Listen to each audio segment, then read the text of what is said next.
Ek het 'n droom gedroom. Uit Escape from Culloden, deur Die Chevalier de Johnstone.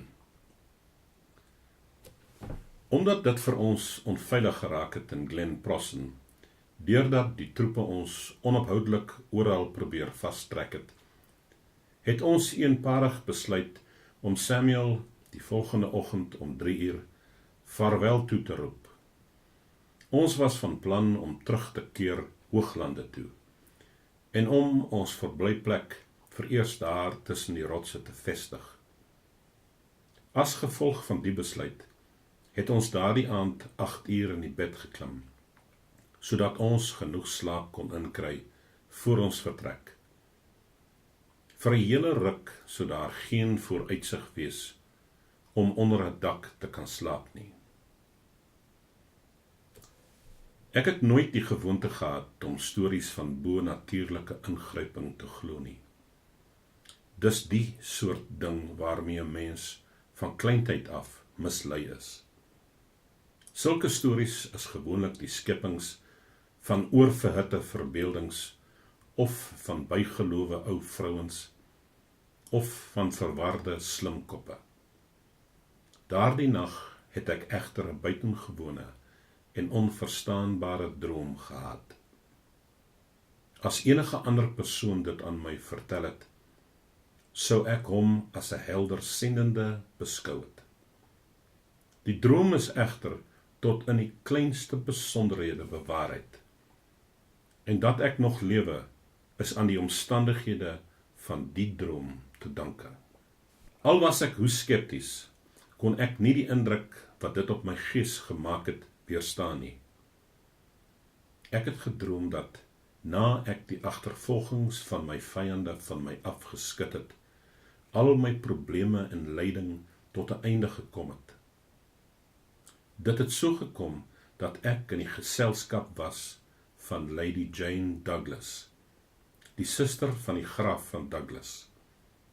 Ek het alles aan haar vertel wat sedert die slag van Culloden met my gebeur het, tot in die fynste besonderhede wat in ons leer gebeur het sedert ons die aftog by Stirling geblaas het, sowel as die gevare waaraan ek persoonlik blootgestel was in my pogings om 'n valbuil dood vry te spring. Toe ek die oggend om 6 uur wakker geword het hierdie droom so 'n indruk op my gemoed gemaak, dat ek gedink het dat ek nog die sagte stem van Lady Jane Douglas in my ore kon hoor. Al my sintuie was gesus tot 'n staat van onpylbare kalmte, terwyl ek terselfdertyd 'n gevoel van rustigheid en kalmte van gees ervaar het. Dit was vir my 'n totale vreemde gewaarwording na my teenspoed.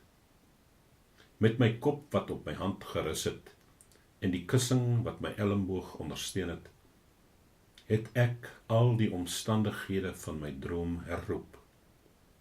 Ek was baie spyt dat dit slegs 'n droom was, maar het tog gewens dat ek sulke drome meer dikwels kon hê, om die storms en beroeringe wat my siel so ontstel het, te wyte aan die onsekerhede wat die lot vir my inhou, te kalmeer. As 'n mens weet dat die straf onafwendbaar is, kan jy ten minste besluit om dit met moed en berusting te trotseer. Maar watter situasie is wreder as 'n voortdurende wisseling tussen hoop en wanhoop? Dis 1000 keer erger as die dood van self. 'n uur het op die manier verbygegaan, met my bewegingloos soos 'n standbeeld, toe Samuel binnegekom het en my vertel het dat my kamerade 3 uur daardie oggend reeds vertrek het, en dat hy my moes vertel waar ek hulle in die berge kon kry. Hy het verder gesê dat hy al 2 keer voor hulle vertrek het, langs my bed was om my wakker te maak. Maar toe hy sien hoe vas ek slaap, kon hy dit nie oor sy hart kry om my te steur nie, want hy was oortuig daarvan dat ek rus nodig gehad het voor die swaarigheid wat in die berge op my gewag het. Hy het my aangeraai om dadelik op te staan, aangesien dit tyd was om te vertrek.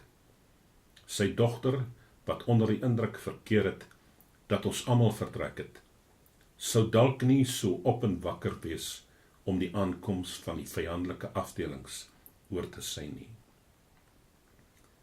Ek het ewe bedaard en ernstig aangekondig. Samuel, ek gaan Edinburgh toe. Arme Samuel het my beteerd en verbaas aangegaap en uitgeroep. Verskoon my meneer, my nuwe meneer, maar kap jou kop nie so bietjie aan nie.